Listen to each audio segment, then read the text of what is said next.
Okay, and welcome to the second of the lectures, this one on the economic indicators. Okay, so this one is the follow-up companion piece to the previous one on the business cycle. This is looking at the various indicators that inform the cycle. This is a bit more of the macro analysis going on here. So, okay, here's a nice super nerdy joke or economics joke for you guys. There are only two economists in the world that know where the economy is going, and they disagree with each other. Now, this is not a particularly funny joke, but it is a very telling joke. It points out the fact that economics is inherently unpredictable. Economics is a bunch of theories, guesswork, and data points for prediction. Remember, it's basically gambling. So, when you're looking to manage the business cycle, to get ahead of it, to have some kind of advantage, you have to look at the various indicators. That gives you an idea of what's going on, what to prepare for. So indicators are defined as the various trends in the economy which tell economists where the cycle is going based on where it's been using that future data. So you take data from the past, you apply it to future predictions, and you hopefully guess correctly. Generally speaking, you got them in three types: where the cycle's going, where the cycle is now, where it has been. So you look at all three of these, and that gives you a picture. So the leading indicators: economic activity that happens prior to a change in the economic cycle. So this is the various data points that are usually going to try and predict, and please note I say the word try and predict expansions or contractions. Even Nobel Prize winning economists occasionally make guesses that are incorrect. Maybe they're incorrect completely, or more likely they're incorrect in timing. So, the leading economic indicators, things like the average weekly initial claims for unemployment, something you're going to look at in one of your research activities. And it's significant because it reflects layoffs and new hires. So, various indicators, things like possible increases in unemployment, contraction, decrease in unemployment suggest expansion in the future. Stock price indicators have to do with investor attitudes. So if we see the stock prices are growing, holding positive growth, it tells us that there is a positive confidence, and therefore we're entering expansion. If prices are dropping because people are selling off, we are expecting to see a contraction. And remember, this is a chicken and egg situation, where the stock price is going down cause people to lose confidence and sell, which causes a contraction, or something else causes people to panic and sell, which causes prices to drop, which causes a contraction. So it can go from either direction. Other leading economic indicators: interest rates. Okay, interest rates are lowered if recession is coming, raised if expanding. So this is one of those things where looking at where the interest rates are, what their pattern of growth or contraction has been, can help us establish what direction the economy is probably heading towards. Consumer confidence, that relates to that stock market, right? The idea that consumer attitudes have an effect. If I feel like my job is secure, I'm going to spend money on luxury goods. I'm going to put more money into the economy and expand it. If I don't feel secure, I hold on to it, save it for necessities and emergencies.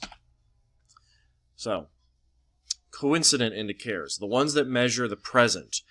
The kind of things you look at are total industrial production, total industrial sales, meaning what are we making and how much of it are we selling. Personal income, how much money are the individual citizens and family units in the country earning, and number of employees on industrial payrolls, meaning how many people are employed. Now, the lagging ones are the ones that look at the past, hence the term lag. You guys should recognize this from the internet. So, you'll look at things like interest rates banks have been charging on loans recently. You'll also look at the total debt. And remember, the debt can be household debts. It can then be broken down more specifically to things like credit card debt, which are an immense drag on the economy and cause contraction. It can be mortgage debt or student loan debt, which can go either way. Traditionally, mortgage loan debt actually meant a growth in the economy because it meant people were buying homes. They had the extra money to afford houses. but that has become a little more unstable over the last 20, 30 years.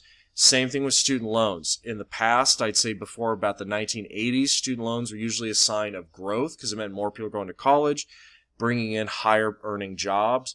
Now, of course, student loans have become so expensive and so much of a deficit to personal income that high student loans are now correlated with contractions of the economy. So, unemployment, and again, you guys are going to do an activity on this, is measured as 16 and up, not institutionalized, meaning you are not in either prison or a psych ward. You are temporarily laid off, and you are actively looking for work. Okay, those are all key things. You are actively trying to find a job, and being unemployed is not your permanent status. Now, keep in mind, and we talked about this a while ago, there are some caveats to this. For instance, if you are a high school student or a college student, you are not considered part of the unemployment workforce because you technically have a job. Student. Now, we define it as the percentage of labor force unemployed and actively looking for work. You will have an activity where you'll actually do a real basic calculation, so you'll see how we come to the percentage number. And remember, we don't count people not looking for work. Okay? If someone is not trying to work, if they're just sitting at home eating Doritos, they are not part of the unemployment statistics. Now, there are different types: frictional, cyclical, seasonal, and structural. So frictional unemployment is when you're between jobs or you're just entering the workforce. So this is the most common and the preferred kind. We want people to be leaving high school, going to and from college, changing jobs. Like, this is a perfectly normal thing for people to do. This is what we want in a healthy economy. In a healthy economy, there should be frictional unemployment because as you get more skills or more education, you should be changing jobs. Nobody with a doctorate should be working at McDonald's. So it's normal for you to move up in the economic food chain. Cyclical unemployment is the normal but less preferred version, which is caused by the contraction and expansion periods, where during expansion, more people have jobs in temporary or limited capacity fields. And during times of contraction, those non-essential workers lose their jobs. Again, this is normal, but it's far less preferred than frictional. Seasonal is fine, and seasonal is going to be employment caused by changes in the weather or the season. For instance, if you're working construction, you're probably not doing a whole lot in the months it snows in those states.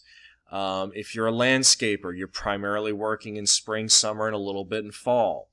If you're a farmer, you don't work during certain months of the year unless you live in, say, California, where you can farm year-round. So seasonal unemployment might also be like college students. For instance, Mr. Barber, when he was in college, worked as a librarian's assistant during the school year, and then during breaks I was not working there, seasonal employment. And then during the summer, I would work as a cook or a baker in various places, seasonal employment. When I went back to school, I would no longer have that job. So I would be counted under the unemployment for very brief periods of a week or two at a time. But again, this is a normal form. Seasonal unemployment is a relatively small percentage of the workforce for the most part. However, the one type of unemployment we do not want, the one that is the biggest problem, is structural. So structural unemployment is when a change in the economy overall makes groups of workers or types of workers obsolete. Their skills are unnecessary. This is the kind that causes permanent effects on the economy. It is also the one that is most likely to cause things like recessions and depressions. So for instance, in our current times, one of the big issues is both the roboticism of the workplace, the fact that robots can replace workers that do menial labor tasks like assembly line people at factories, and of course the straight up moving of factories to another country. For instance, those Air Jordans you paid $170 for, they cost about $3 to $7 to make in a Taiwanese sweatshop because an 11-year-old boy there is able to work for $1.50 an hour, and that's a decent living for him. Not great, but a decent one. By contrast, if you're a person who used to work in a shoe factory in America, you're unemployed, it's time to get a new skill set. Now, the main reason why this is so bad is, especially for older workers or uneducated workers, it is very difficult to find a new job because they don't have the skills. They need to be retrained. So, if you've been, say, a coal miner for 40 years, but nobody uses coal anymore, if you have no skill sets in any other way, it's going to be really hard to get into the job market, especially if you don't have the money to take the time to relearn new skills and get retrained. Same thing for people with low education levels. One, they lack the basic skills to build more advanced ones. And number two, they rarely have enough money where they can take time off work to be retrained in a new skill set. Now, the structural unemployment is bad, but when you combine it with another entity which constantly occurs but can occasionally bloom, that's when we start seeing real economic problems, and that is the concept of inflation. Now, inflation, again, is natural, it's necessary, it happens all the time. It's when prices go up because money loses its value. For instance, when I was a kid, gas prices were somewhere around $1.25. If it was like $1.50, $1.75, people were angry. Nowadays, of course, if I can find gas for $3.50, I'm very pleased with myself. So inflation is a natural thing, it always occurs. However, inflation can sometimes bloom too quickly, which can have bad effects on the economy. Basically, it restricts purchasing power, meaning the same amount of money you had last week is less valuable this week, and you are forced to cut back on things. And of course, when you cut back on things, you are limiting the growth of the economy, you're contracting your spending, and therefore contracting the economy, and it leads into a tumbled cascade. Now, there's a couple things that can cause inflation. One is called demand pull, which is when there's too much demand versus supply. So there's too many dollars, not enough goods. This is natural. It's not a huge issue. It happens all the time. Because remember, inflation, just like unemployment, is a natural thing for the most part. You just have to be careful that it doesn't get out of control. Its opposite is cost push inflation. So we have pull of demand causing inflation, the loss of value of money, or a cost issue when there is a scarcity because the cost of production has gone up, prices rise again. So for instance, things like gas prices going up because of wars in the Middle East. Therefore, various other prices go up as well. Now, the things it causes, price of goods go up, obvious. Meaning, what does it do to regular people? Money buys less. That sandwich that you could get for $3, now it costs you $5.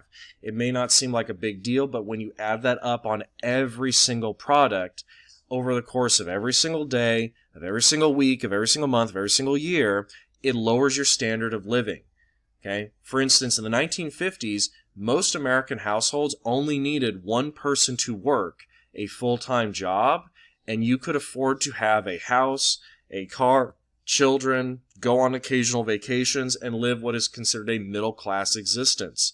By contrast, in the United States, almost everybody lives in a household where 2 or more people work, and yet the average American lives at a lower middle-class status than they did in the 1950s, because inflation has outpaced wage growth in the United States since 1971.